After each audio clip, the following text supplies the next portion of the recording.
keep them for years and making more cool robot stuff. And then you can make the flying hawk hit, and then we're good to go from there. It'll be awesome. So, okay, so let's talk about the customization options, which is something that that I know you guys are very proud of. And we're going to bring up the screen here that has the mech already sitting there. Now, I just want to clarify this real quick. What do you call the mechs themselves? Do they have a special name, kind of like Bates Gundams and Gundams? And so we Veritex, don't have an official name for it yet. We just been calling it mechs. I don't like to make like big fancy names. They're kind of very silly. Yeah, but in the trailer though, that got people a lot of very confused is when the cinematic and the live action one, the guy was saying,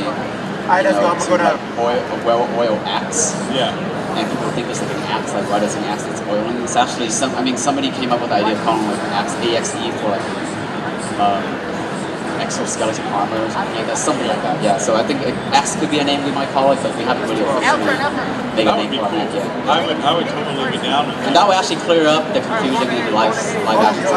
Yeah. No, well, he could have been just referring to the instrument, in itself, but that's pretty cool here. So let's see if the guys in the back can bring up the computer screen here so that we can highlight some of the customization options within Hawken. But before, until they do that, though, obviously you mentioned the live action, the movie and all that. It was shut down one with that AWP, and it looks like they're going to have to fall back here towards that B side, now down to a 2-on-3. Pops here working with the bomb. He's getting taken down by Sight, so Quack here left in a 1 versus 3. The bomb is down, Sight has it, so I'm sure he's going to be making that call. You're going to see the rotates Quack with a massive headshot on the Alpha, and another is going to finish him off. And that's going to be 7-1 for LPK, and just absolutely dominating at this point. And Devious just can't seem to get anything going at this point. And LPK playing excellent crossfire here on port.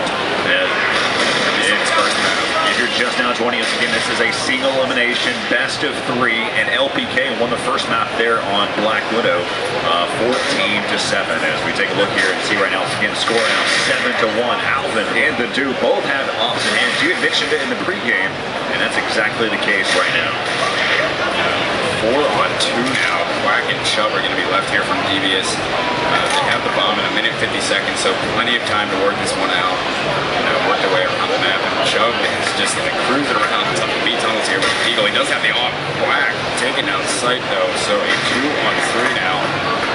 As Chubb is waiting Sight picking up the M4 actually. Quack's going to go ahead and get that bomb down inside of B bomb site. It looks like they're going to try to do the spam through the grates here.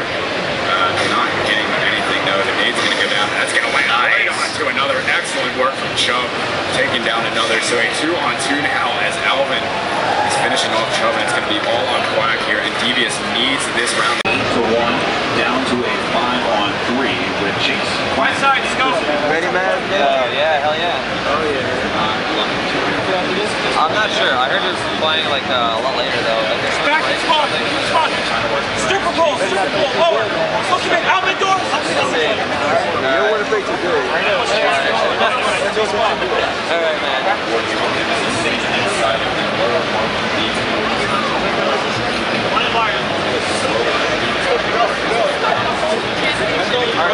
What's the thing about you and Mint? They just do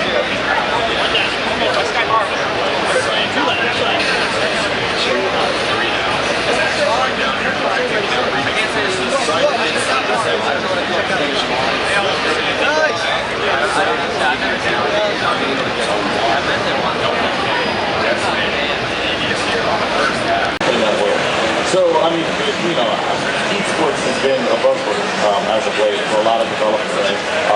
Is this something that that the guys at Snow Games and the guys at Galaxy are interested in doing, or is this like more or less just PvP and PvP? Absolutely, we're very interested in trying to do something like that, and especially in the future. I know we've had some serious talks with Snow USA about incorporating that, even incorporating bringing some of those US players over into NAC and trying to help that reach that threshold and bring an American into the NAC combat, and to have Rocky going over across the seas to take on the empire of NAC players. But yeah, and it also builds onto the community itself, because everybody in the community knows the Master Blacks and the ability to. So the NAC person or the esports champion will get his own separate title in recognized him and said, wow, that's a guy who actually won $100,000 hit over the time. That's amazing. Yeah, I mean, that is just, so awesome to see that you guys are so awesome, like open to all these different things that could really help, Asia grow. And of course, I can only imagine that moving forward, this is not just, what's going to happen. There's so much more to come. Right, exactly. I mean, it has a lot to do, like I spoke about the community and involving the community, involving the players into their own recognition of their own recognizable person that they play that people can relate to.